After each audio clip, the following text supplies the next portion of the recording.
साल से जब से खुदावंद को अपनी जिंदगी दी तो इस कदर इन्होंने मेहनत की कि अगरचे बहुत बड़े खानसाब नहीं थे, जिस तरह मैंने पहले बताया, लेकिन ये बहुत बड़े पुरस्कार बने। इन्होंने इस फील्ड में आते ही एक बड़े अच्छे पुरस्कार आर्नेस्ट मान साहब के गीत गाने शुरू किए और इनका एक बड़ा मशहूर जो गीत आर्नेस्ट मान साहब का गाते थे, रूह से आ यीशु जी आ दुल्हन को लेने, जहां पर भी गाया गया लोग मसरूर हुए और खुदावन के रूह से ममूर हुए। मेरे अजीज, खुदा के बंदे ने बड़ी वफादारी से खुदा का काम किया है। अगरचे बीमारी के साथ वो लड़ता रहा है, उसने कोशिश की है कि अपनी जिंदगी से खुदा का जलाल ज़ाहिर करे। उसने बेलौस प्रस्तुत की है।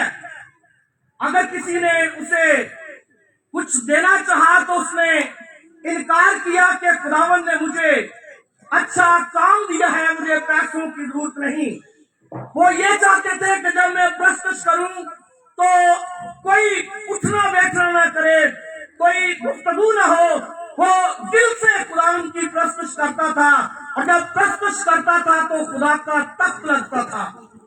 ये सच है, चाहे उसके साथ किसी के कोई जाती इख्तलाफ हो, लेकिन इस बात से कोई भी इनकार नहीं कर सकता कि वो एक अच्छा पुरस्कार था और दिल से खुदावन की प्रस्तुत करता था और रूह से ममूर होकर खुदावन की सिताइश करता था।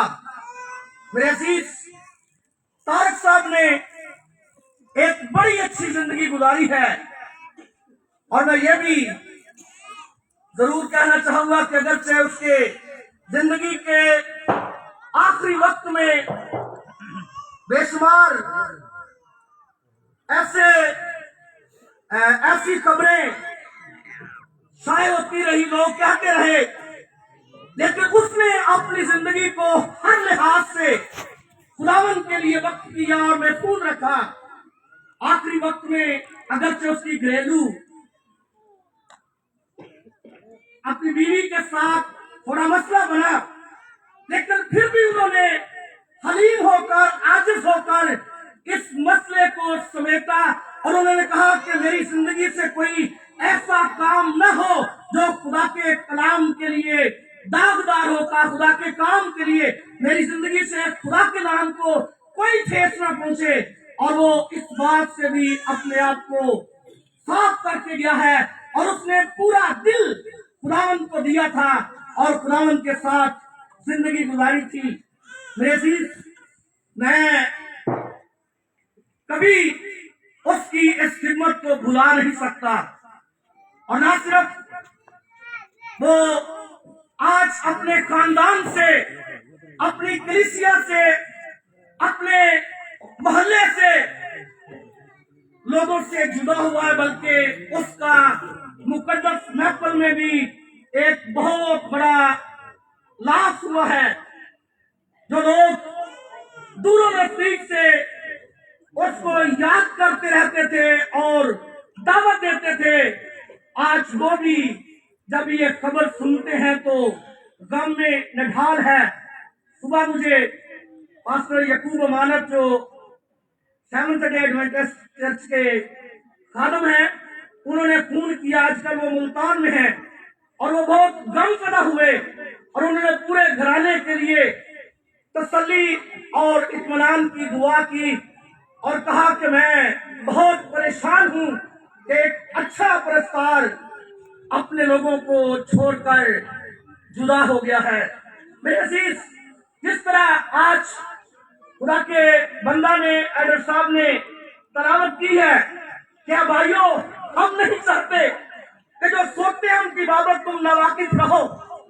मेरे अजीज, ये जहान जो है ये फानी है और हम सब यहाँ पर परदेसी और मुसाफिर हैं। कलाम खुदा में सैमुएल की किताब, दूसरा सैमुएल उसका 14 बाब की 14 पे लिखा है कि हम सबको मरना है और हम जमीन पर गिरे हुए पानी की तरह हो जाते हैं जो बह जाता है और फिर जमा नहीं हो सकता।